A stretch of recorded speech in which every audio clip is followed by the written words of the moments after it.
Another day, another Evening Star campfire. Welcome back for what will be episode 23 of our Barbarian life, Purple Rage. Sitting here contemplating what has so far been a successful run through Evening Star 2. Did very well, really. Probably better than expected. I was only doing Reaper 1, but even so, we're only level 23, and it's pushing it a bit, given the not amazing healing we have. It's just renewal and the blood tribute. But yeah, we did okay. And the big news to report, I've got a full page of notes here, but the big news to report at level 23 is despite the game's best attempts to remove my second piece of crowd control, we've managed to regain it through the epic destinies. The dire charge is now giving a trip, and because it's classed as a stun and going against a fortitude save, it's working very nicely. For some reason the trip thing is broken in epic, or that's the way it seems to me. It's been so bad I've even taken it off the bar. It just wouldn't work on anything, even like clumsy melees or casters who you would think you would trip more times than not. Nothing doing. So there's something definitely wrong there. I mean, just to put it into perspective before I stop moaning about it, the back end of our last life, the Alchemist, we had a DC for the crowd control stuff, admittedly on a fortitude save, but even so, it was in the low 60s, and it was stopping most things. Not all. There were a time or two I died in the higher end quests when something got through the crowd control, the flash freeze or whatever. But generally speaking, it was working, let's call it 80% of the time, maybe even more than that. So for this trip, I know it's a reflex save, but for it to work on nothing, just nothing, with a higher DC than we had at the end of an epic life, for it to work on nothing at the start, I just found very surprising. So that leads me to believe there's a glitch somewhere on that. Anyway, we're doing the best we can with it. Our stun, which is in the mid 60s now on a fortitude save, mid 60s in Reaper with all the rages and all that going, that is the same or better DC wise as the Alchemist thing I've just mentioned was. So if that's the case, we can expect that to have good results all the way to the cap, I would hope. And this thing, which is 10 higher, I think that's on a 75, I think, in Reaper. That should work very nicely. So that's tripping everything around the target. So that's doing really well. It's not restricted to 3 or whatever our strike through is. Trips everything around the target, or at least tries to. So that's been brilliant. And if we get what do they call them, orange bosses, we can actually keep them more or less permanently crowd controlled, starting off with the stun, and then when that wears off, throw the trip in. The only downside with the trip is, of course, it's not making the opponents helpless, so we're not getting our really nice bonus to helpless damage from the Orky tree. But this one does, the stunning blow. So things have been, the big combination against nasty targets is stunning blow and then the raging crush. The crush is a guaranteed crit, doing lots of extra damage anyway against a helpless target. So that's the nice one to do if you really want to dispatch something. I'm very pleased to say I got that annoying respawning drow priestess in the battle for Evening Star with one of those. I was absolutely delighted at that.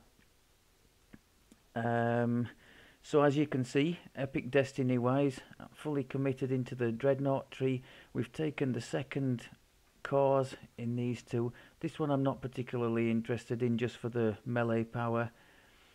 That one's very nice, to attack and damage with everything, tasty. Otherwise we've got 6 double strike now, and we're moving on into this one for some more critical hit damage when we have power attack active. We do get a reasonable amount of critical hits, not amazing like it was with the Falchion. That was a 15 to 20, but we still crit reasonably often, and bearing in mind we have the Raging Crush, which is always a crit, so that's quite nice too. And of course, when that is active, we have extra, what do we get? +1 critical damage multiplier. Oh, that's multiplier. No, just ignore me. Okay. So, what else have I got noted down here? Yeah, I thought about, you might remember me in one of the previous episodes, I was saying about the number of enhancement trees, which we've got 7, and that seems to be the maximum you can have. I remembered what was the reason for me looking for an 8th, and it was the what do you call it, spell-like ability for the favoured soul in the beacon tree, Good Hope. I was after Good Hope for 2 reasons. First of all, there's a nice little bonus for melees in there. I think it's 2 attack and damage. And secondly, it counters Crushing Despair, doesn't it? And I recently had that cast on me and had no way to remove it. So I did consider, and probably would have done it as well. Maybe I could have pulled the 2 points out of here, out of the Harper, just 1 attack and damage, and got the Good Hope spell-like ability from the beacon tree. In fact, I would have preferred to do that had we had the option to do so. So we could legitimately have spent points in 8 trees. Did I in fact take the time to show where we finished off with these, just in case I haven't? We've got 4 in the War Priest tree for the Divine Will, the Wisdom bonus to attack and damage, so we get half of that. Let's call it 7 plus 7 for attack and, sorry, for damage and tactics, not attack and damage and tactics. So that's not bad. Longer lasting rages. Just we're invested in here anyway with 1 free point, if you will, 1 hit and damage. So we've taken another hit and damage in the absence of anything else. Ravager tree, just a low hanging fruit. Power attack doing extra. Bear in mind, power attack does double what it says there when you are wielding a 2-handed weapon, as we are, so 6 extra damage there. 3 con when raging, not too bad, and that's allowed us to get the second core, 5 melee power and 10 healing amp, so that's nice. Main tree, Frenzied Berserker, so we've got the 2 biggies here up at the top. 2 bonus on crit multiplier, so that's why we're at ×5 and not ×3. And bonus to hit points and 1 W extra damage when raging. So that's very nice to have. Now there is a choice there. It's a multi-selector. The other one could have been a healing one, but I was assuming the healing would get nerfed in Reaper, so I didn't think it would be up to much. Loads of good stuff in this tree. The blood tribute that's kept us alive countless times. Action boosts, extra strength when raging, the cracking attack, which when you get it to the max here, extra weapon damage, very significant extra weapon damage for the 12 seconds after you trigger it. Loads of strike through here, 40% extra strike through, so lots and lots of tasty stuff in this tree. And in the cores we've got healing amp and hit points plus a little imbue there. It's not done too much, but it does synergize with the fifth core there. You get 3 bonus imbue dice. So it's, I think it goes from sort of teens or 20 damage to sort of 60 or 80 if you're lucky when you've got those extra dice going. So not terrible. And then that one, just a nice load more hit points and healing amp. Kensai tree, just a little bonus to axes now because that's what we're using, and haste boost of course. If we had 2 levels of fighter, I would totally have taken the tactics DCs as well. And I think, is there a strike through there as well? No, that's some kind of saves bonus, isn't it? No, just ignore me. Orc tree, again, just like the Berserker, massive amount of goodness in here for us. For 8 points invested, we've got +8 hit and damage with two-handed weapons, plus 20% damage to helpless. You really do notice that when you stun things, they just get vaporized afterwards. That's when the big numbers come in, when you do a raging crush immediately afterwards. And that can hit more than one target, I think, with the strike through. I'm almost certain of that. Extra strength when raging, 1 extra action boost, more strike through, more on the power attack, and then we've got the raging crush, which despite my misgivings early on about the long cooldown, is quite a nice thing to have, especially against a boss target when you need to put a big chunking damage in, and we don't have the adrenaline from the Fury Destiny to do that, so that's been a nice little thing to lean on. Okay, so that's the recap of the enhancements. I've mentioned that already, and that, yes, we had a death predictable from a Crown Black Dragon Bolt, the undead Necros in the Evening Star chain. I think it's the undead ones only that can cast that. My word, if you're on your own as we are, and you don't have like a big heal like a cleric or a favoured soul or a, I don't know, a blade forged or something like that, you're in real trouble when you get hit by that. You just see it pop up on the screen and suddenly it's chunk, chunk, chunk. Not good times. What else? Whirlwind, I was wondering about this. I had planned it this way.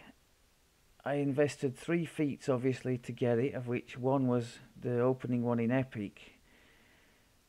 I suppose you could say to yourself, what was the opportunity cost of those? We might have taken in heroic maybe weapon focus, slashing and power attack, so no great shakes there, or maybe quicken for our renewal.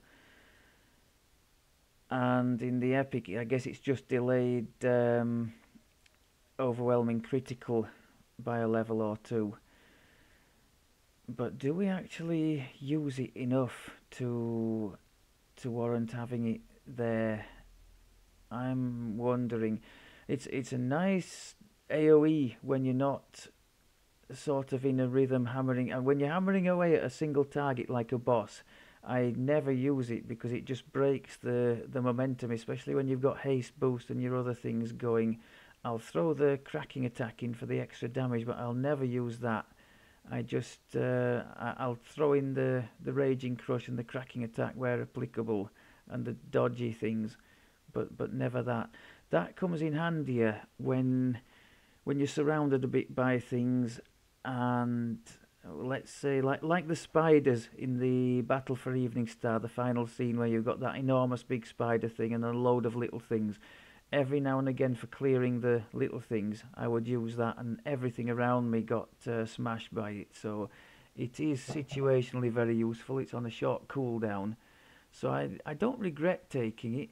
I don't think was there anything else too compelling to take? I'm not convinced there was. I think by 12 we had all the two-handed things. We had our stunning blow.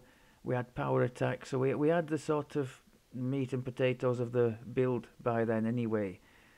So I guess it's just which way you want to take it after that. I don't see it as too bad a choice. What else have we got here?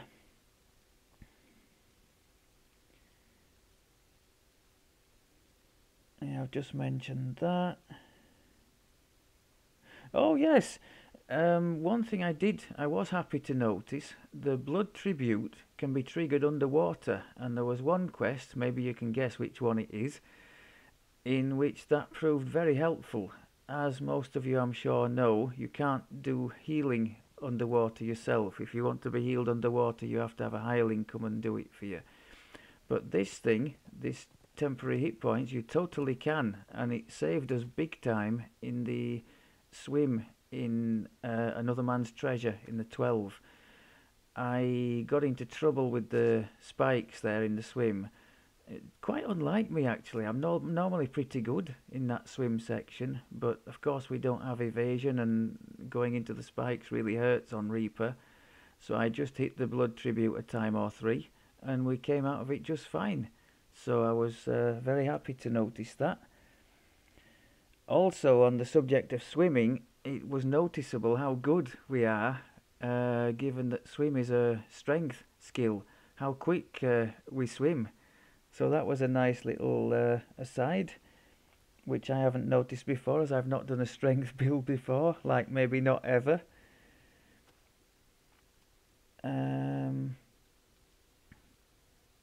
Right, what's this I've got written here?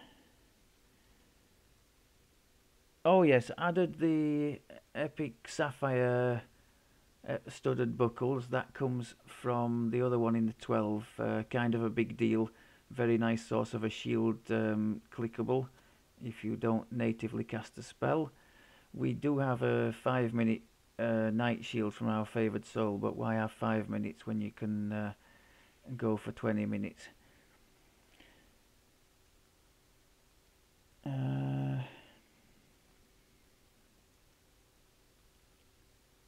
Yeah, I want to make more use of this, especially now the Dire charges a trip as well, an AoE trip around the target.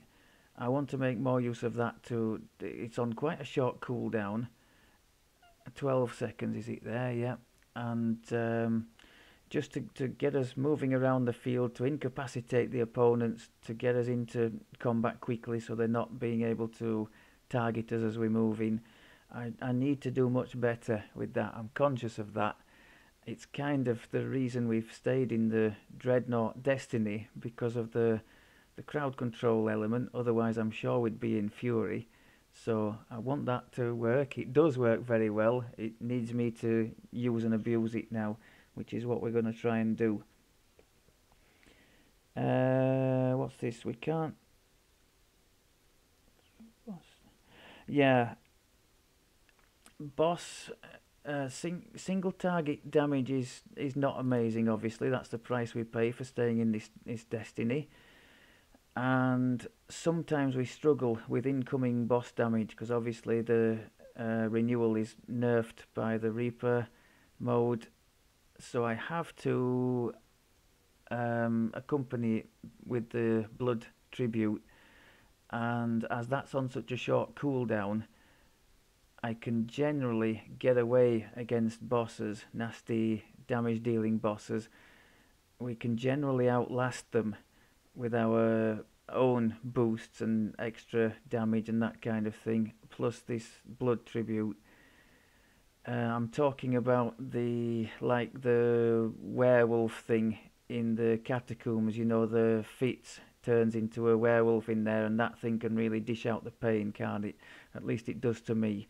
So I was using our dodge bonuses, the Hood of Unrest and the Uncanny Dodge, and when that ran out, we had enough with the blood tribute to just be able to wear him down before he did the same to us. I'm quite pleased with the keeping an eye on this Uncanny Dodge. I mean, 50 dodge bonus, it's a really nice little bonus to have when you're surrounded by opponents. Real damage mitigator, that. So I'm pleased that I haven't just left it on the bar unused, because that would be just like me. It's I think the trick is with me to put all the things I really want to use in the business area that I watch, which is this area here. So these 6 I know are going to get looked at and used. I think that's about it. You'll be relieved to hear.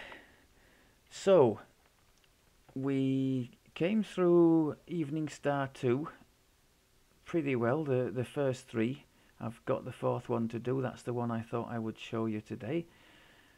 I actually, unbeknownst to myself, I'd made it more challenging by turning off our dread mantle by accident, so we were 1 W down on where we should have been.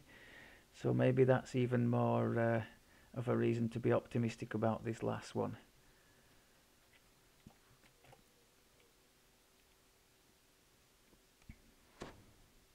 Have I? Let me just double check. It'd be just like me to have handed in the other quest and not picked up the new one. I think we have. Yeah, I think it's that one, isn't it? Yeah. I'm not going to show you Belly of the Beast. We've done that once on the channel already. That acid is absolutely frightening. I have a strong feeling that even trying that on an elite, I think we'll do alright in the quest part of it, but against the acid, I don't know. You'll get to hear about it anyway, but I'm sick of dying in the recordings. Okay, let's go and see what we can achieve in the final part.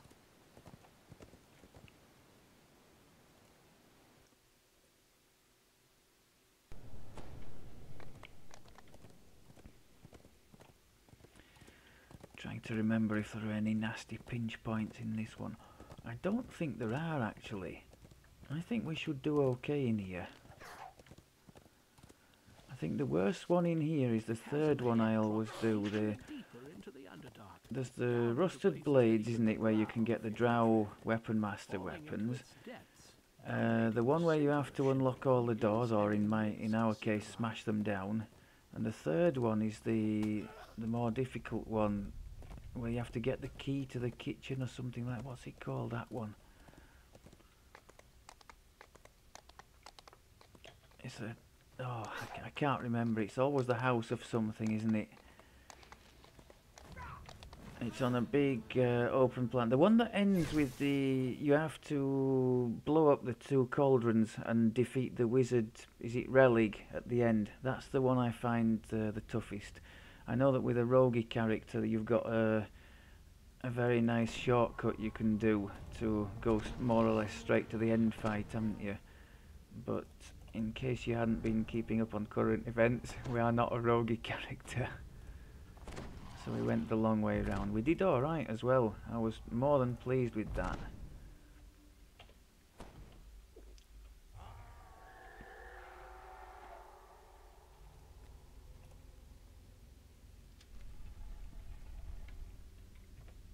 Okay, let's get stuck in there. Oh, I made a right mess of that. I didn't target the...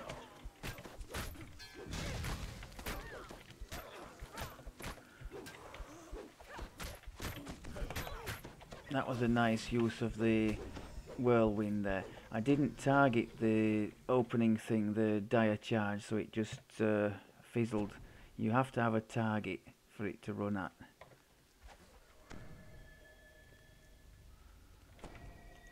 Like this, straight down. I'm going to make maximum use of our crowd control. Crowd control boosts. Go on, do it again. Nice!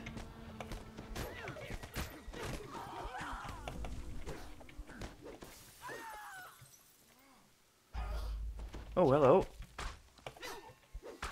Have a stunnage. Yes, lovely stuff. Lovely stuff. We're showing them.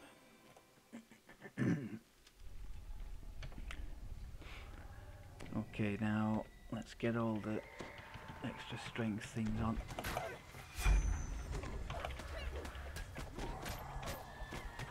keep tapping the blood tribute, especially when I see a Reaper.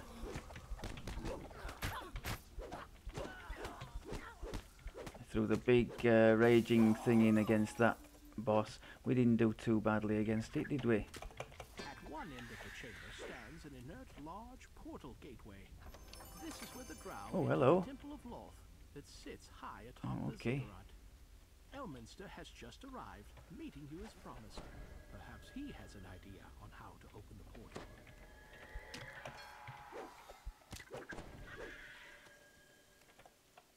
So wherever possible, let's lead with the stun or the dire charge thing.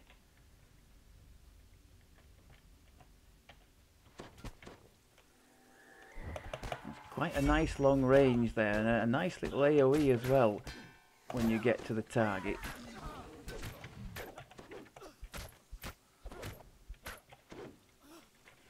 And something I didn't mention, I didn't press stun there, you might have noticed. My stun was still on cooldown.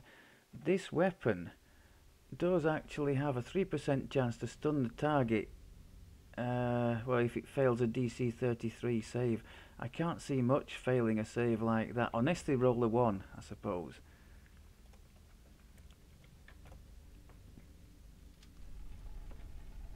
A portal lies ahead.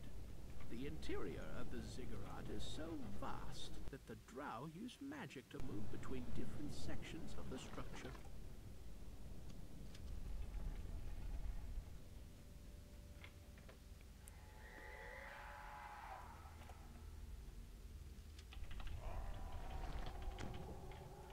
Let's go. Let's go. Go on, get stuck in. Get boosting, everything. Nice. Where are we going? I've got disoriented now, haven't I?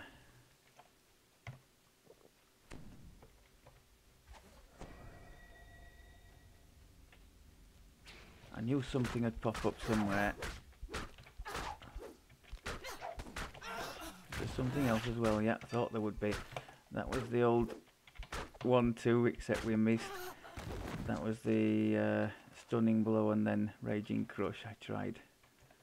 I think we had a little bit of lag there as well. Drow guards stand a mute watch throughout this area. You'll need to take care of them before you'll be able to reach the spell Oh component. crud, we've got a Reaper over there, we've got all sorts of stuff.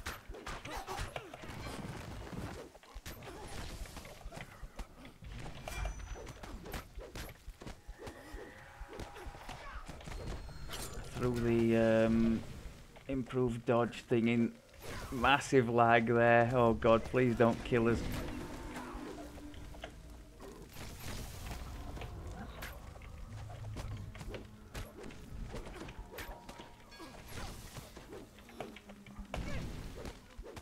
With its protectors, Yeah, that lag certainly didn't help, did it? ceremonial dagger. Still, they didn't get us.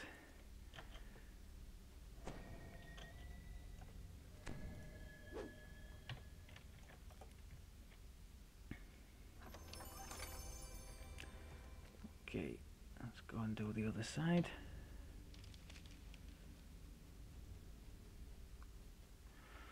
So yes, if things had have worked as they should have, I think we would have been alright between, say, 21 and 23.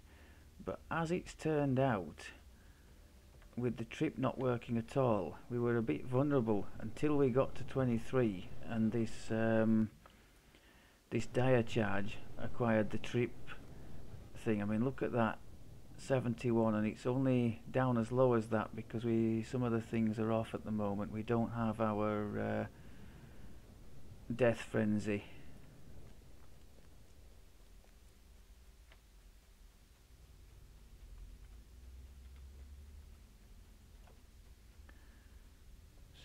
Yeah, we're a bit on the low side there.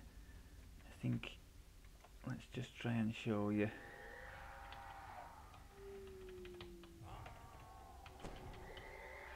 I think that's about as high as it goes, so we can get to 65 and 75, which at this level is pretty damn good, I think.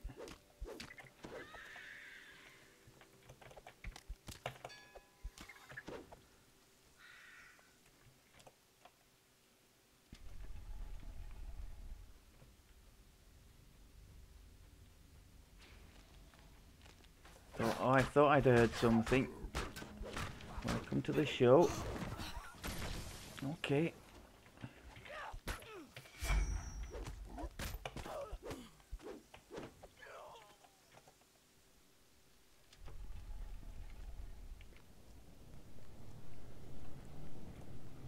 Yeah, if anything's being underused, it's that whirlwind. But I still think situationally it's very good.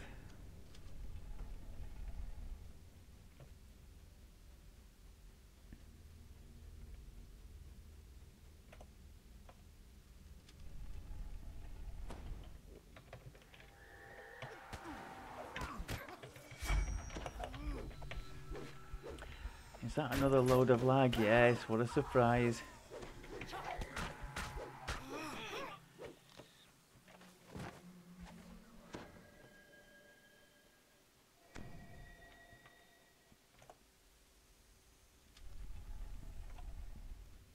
Okay, let's go get him. You have some.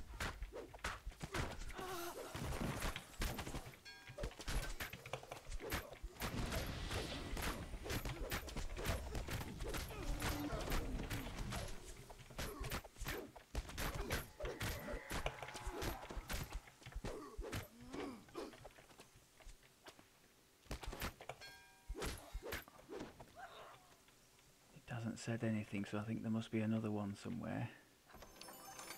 Yeah. Okay. 1 versus 1.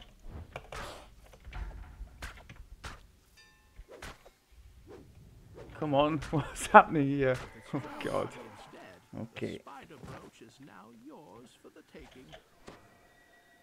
Wasn't pretty, but we got there.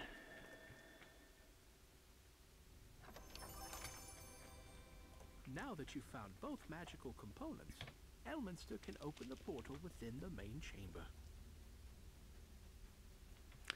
Yeah, I think if I was trying to choose a nice safe one that we would stand a chance of not dying in, this would probably have been the one. I hasten to add I didn't do that on purpose, it's just how things have worked out. To kind of balance it out, I do choose horrible things as well, like the choice of the, what was it, there was one of Delira's tomb, wasn't there, the level, oh hello, the level 28 undead heavy thing that really didn't favour our alchemist last time and doesn't favour this build either. Anything where you can't use your stunning blow is not good for us.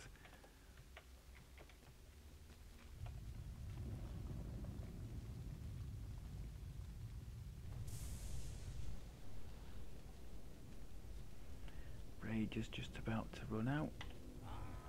So it does give you a little notification there, but if you happen to be in the middle of a battle, it's easy to miss.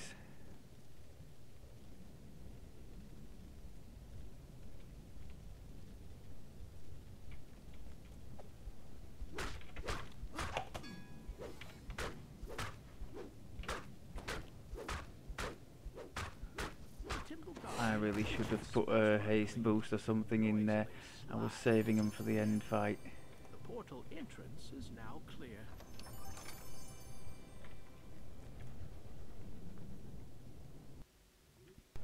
The Temple of Loth lies before you, preeminent in its position. Mentioned this before, but I'm going to try and show it again. This is a nice spot for any sort of ranged characters or maybe casters and things as well, just to stay out of the way of all the stuff down there. I remember the first time I tried to jump up there with my little halfling bow user. It took me about 5 minutes to manage it, by which time the battle was well and truly over. You're too late to stop my scrying, surface dwellers. Now I will find the thread of the weave and deliver it to Loth.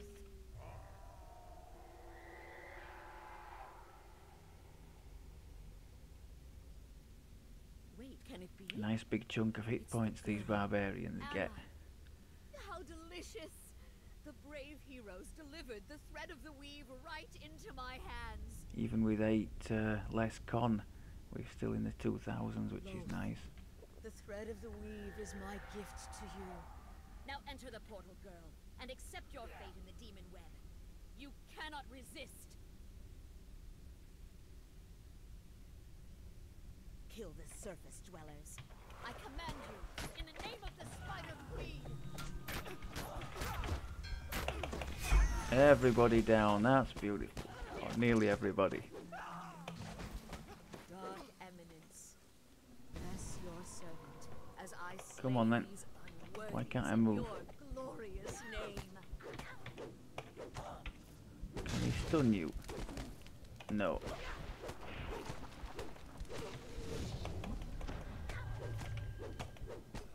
Mother of spiders, send me your children to cleanse your temple.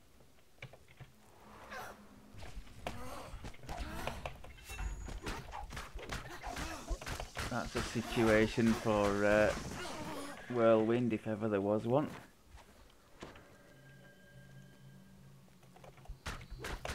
Why do you persist? Wolf is unstoppable. Now she has the thread of We the can weave. still sunder the boss, can't we? Even though we can't trip her.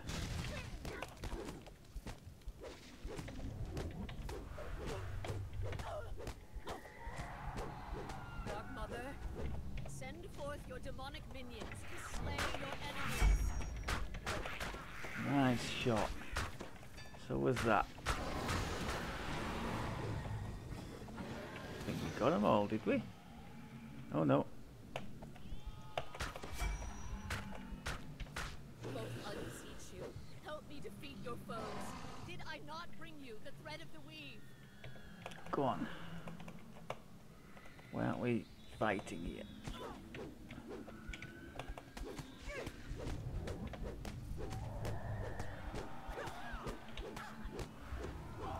Nice. Please, hear me. Your servant begs you.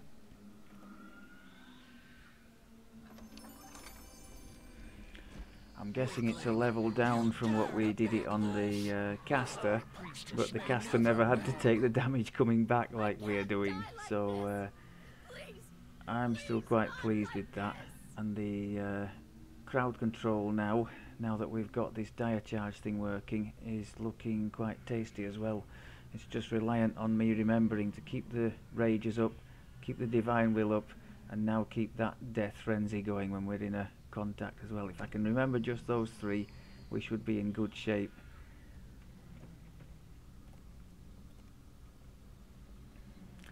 I think I'm part way into the catacombs, so we've got that to do. I mentioned we've still got, oh, I'm not looking forward to that, the what's it called, the belly of the beast. Oh no. That's one of the times I really wish I was VIP so I could skip that thing.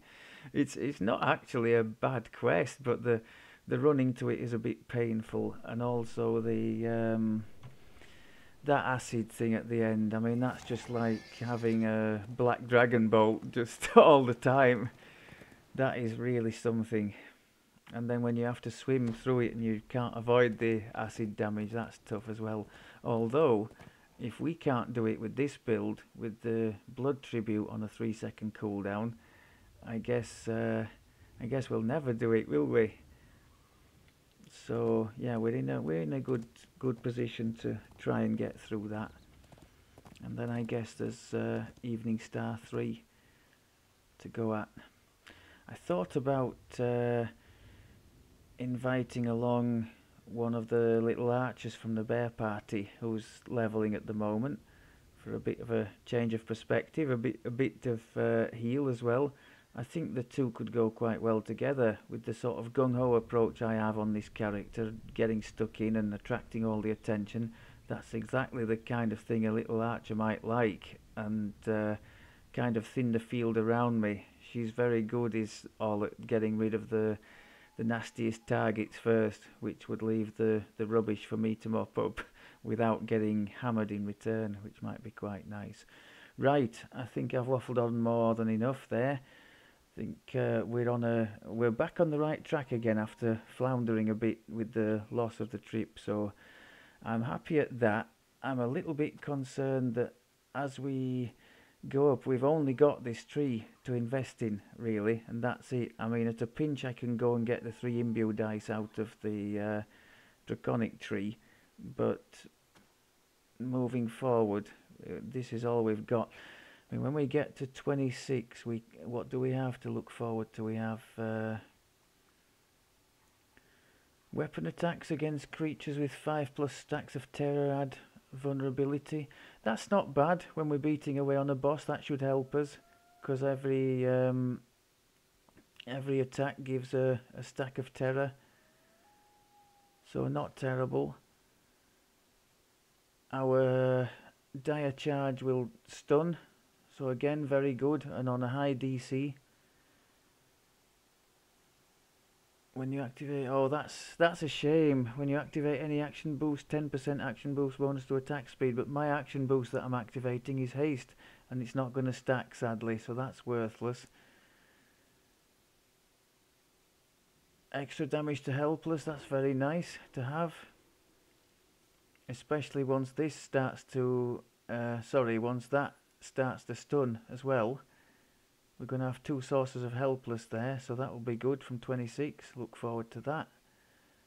And well, that will be nice too. A nice extra layer of defense, especially if we're only playing in... I can't see us doing any more than Reaper 2 on this melee life.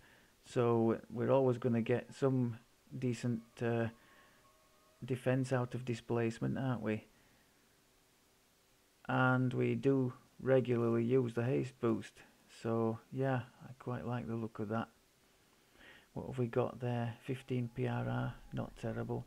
I think there's some more hit points, more boosts to be picked up, more stats when boosting. So we can just fill the whole tree out. That's a pity.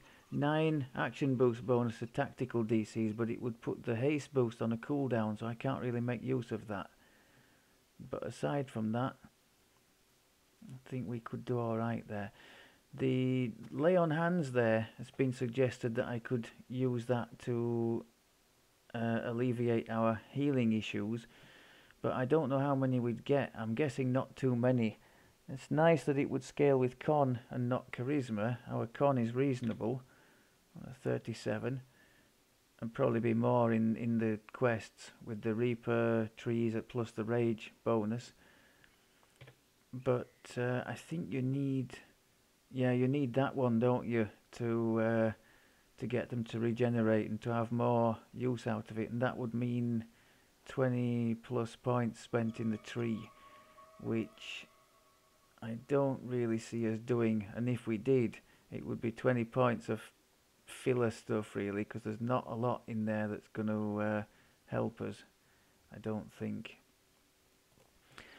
5 minutes ago I said I was going to leave it there, so apologies for that. Thank you very much as always for looking, and I will speak to you next time. Take care.